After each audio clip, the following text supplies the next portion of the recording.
Salut les amis, comment ça va Eva Poto? Petite vidéo vite fait de unboxing du kit Endura Apex Dino King. Marque qui, si vous avez déjà regardé les vidéos précédentes, c'est pas ce que j'aime. Je n'aime pas cette marque. J'ai été toujours déçu parce que j'ai acheté de cette marque. Même si c'est une référence, mais pour moi c'est comme plein de choses, c'est commercial en fait. Voilà, ils ont des très bons commerciaux. Donc c'est bien vendu partout, voilà, ils se font des belles pubs. Donc moi je vais faire vite fait l'unboxing et je reviendrai d'ici 4-5 jours pour faire le retour. Le retour de cette vape. Je le sentais bien ce petit kit là, tubulaire. Assez simple d'utilisation avec une petite molette qui se tourne une fois à gauche, une fois à droite et ça définit directement la puissance. Donc je vais pas dire de bêtises, parce que là je me suis pas renseigné avant, j'ai fait un peu à l'arrache. Donc je crois que c'est d'un côté c'est 13-14 watts et de l'autre côté c'est 16-18 watts. Donc c'est les résistances prismes, les prismes S, hein. Faites attention parce qu'il y a des, il y a plusieurs prismes, plusieurs types de résistances. On peut vite se tromper. Donc petit airflow, voilà. Par contre c'est des résistances donc on va aller voir derrière, en 0,8 et 0,9. Et bon, c'est censé être un kit MTL pour débutants. C'est un petit peu aérien. Donc il faudra fermer l'airflow quasiment au maximum, hein. Vous laissez juste un petit trou. Et puis moi je vais tester, je sais même pas laquelle je vais tester. Bon, celle que dedans, on va tester la 0,9, tiens. Parce que les 0,8 de chez Inoki on connaît. Donc voilà, un beau câble USB, hein, j'ai déjà vu à l'intérieur, je vais vous montrer tout ça. Voilà. Couleur blue, elle est très belle. Donc voilà, allez, c'est parti, un petit unboxing. À une main, on va essayer comme d'habitude, hein. Voilà. Par contre, j'adore leur boîte. Voilà, c'est leur truc recyclable et tout, j'aime beaucoup. Et je sentais bien ce kit, donc voilà. Pull up pour attirer le client. Pull up. Drip tip habituel, mais bien, il est bien. Voilà, c'est un tel tout petit trou, impeccable. Là, qu'est-ce que j'ai fait? Ah oui, non, j'ai retiré que le. Donc là, c'est à vis, par contre, moi je préfère. Je préfère à vis que le quart de tour. Il y a moins d'ouverture intempestive. Ça, j'aime beaucoup. C'est comme le clearomiser Aspire No Name. Et là, il y a en plus un trou de dépressurisation. Donc, normalement, ça ira bien. Voilà, petit design sympathique. Voilà. Le petit airflow, là, comme d'habitude.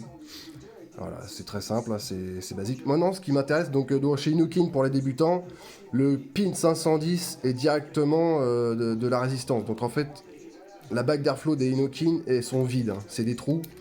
Je vais vous montrer ça. Voilà, il n'y a rien. Il n'y a rien. Et ce qui va faire la connectique, c'est le pin qui est directement sur la résistance. Donc c'est des résistances énormes. Merde, je fais de la merde. Elles sont vraiment énormes. Je vais vous montrer ça. Par contre, je vais pas pouvoir montrer l'intérieur. Donc je pense que c'est pas du mesh, hein. Je ne pense pas. Ça sera écrit. Donc là, voilà, la petite valve en plastique. Et ce qu'on va avoir en maximum à l'intérieur, ça va pas être GGN. Le petit grillage. Attendez, mais ça serait pas. Est-ce que c'est l'intérieur de la résistance? Non, je pense que c'est la. Il y a un petit grillage comme les résistances, comme les Z-Coil d'Inokin. Je pense que c'est le petit grillage qui est dessus. Je pense pas que ce soit le mesh de la résistance à l'intérieur. Je pense pas voir à l'intérieur. Donc, ce qui est bien, voilà, c'est que c'est des bonnes puissances. Donc c'est du MTL assez balèze quoi. Voilà, il y a moyen de faire pas mal de vapeur et de prendre des bonnes bouffées. Donc voilà, petite arrivée de liquide. C'est pas les mêmes, hein. Je vais vous montrer l'autre. Donc on va chercher le tube. On va sortir le tube qui est un poids correct, impeccable. Donc ça pareil, hein, donc il y a deux crans. Alors hop, une fois à droite, une fois à gauche. Voilà. Donc ça, moi je l'avais. Merde, je fais des bêtises. Ah, c'est samedi soir, hein. Je suis fatigué. Hop, je vais le remettre. Donc voilà, 1800 mAh, c'est correct. Voilà, ça vous fait la journée largement. Donc il n'y a pas de souci. Très beau design, hein, c'est bien foutu. Hein, voilà, on croirait des couleurs métallisées. Donc c'est très joli, hein, comme sur une belle voiture. Voilà, pin 510, impeccable, pas de souci. Allez, on va mettre ça en route. Donc je pense que c'est 1, 2, 3, 4. Voilà, là c'est allumé en vert. Et donc, est-ce que ça change de couleur? Est-ce que ça change de couleur si je fais ça? Non, ça change pas de couleur. Donc j'espère qu'il... Ah, attendez, ah si, attendez. Il y a une lumière, non? Ah oui, c'est magnifique. Voilà. Donc la lumière verte, ça sera le minimum. Donc ça, vous regardez dans le bouquin, hein. Voilà, je vais pas faire trop long. Toujours bien fourni la boîte. Il n'y a pas de drip tip supplémentaire, hein, comparé à voilà, le kit Chroma Z que j'ai acheté de chez Inokin. C'est le seul matos de chez Inokin où j'étais très, très satisfait. Où bizarrement les résistances habituelles 0,8 fonctionnaient. J'ai jamais eu de fuite. Donc voilà, réservoir de 4 ml. Celui-là c'est du 3 ml.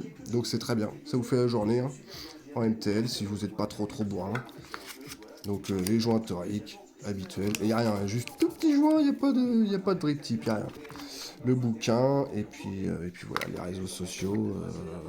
Voilà, un des spécial. Donc la deuxième, par contre, si je dis pas de bêtises, la 0,8, les arrivées de liquide sont beaucoup plus petites. C'est incroyable, elles sont minuscules. Mais je pense que on peut aller jusqu'à du 50-50 quand même, il n'y a pas de souci. Donc voilà, je vous fais le retour de ce petit matos d'ici quelques jours les amis. Très bon câble USB, comme d'habitude chez Inokin. Voilà, tout ce petit bazar. Voilà, tout ce petit bazar. Donc on va tester ça ce week-end et je reviens vers vous pour... Ah, on va regarder l'intérieur, j'ai pas vu l'intérieur du Clearo. Voilà, classique, hein. Classique. Beaucoup de métal. Le Pyrex, je pense qu'on peut pas le changer malheureusement. Donc privilégiez les vape bandes pour éviter de péter le Pyrex parce que je crois qu'on peut pas le changer. C'est même sûr qu'on peut pas le changer. Il n'y a pas de... Non, on peut pas le changer. Donc faites très attention. Mettez un petit vape band. Voilà. Bon week-end mes petits loulous. Prenez soin de vous, prenez soin des autres. Et puis à très vite. Bisous.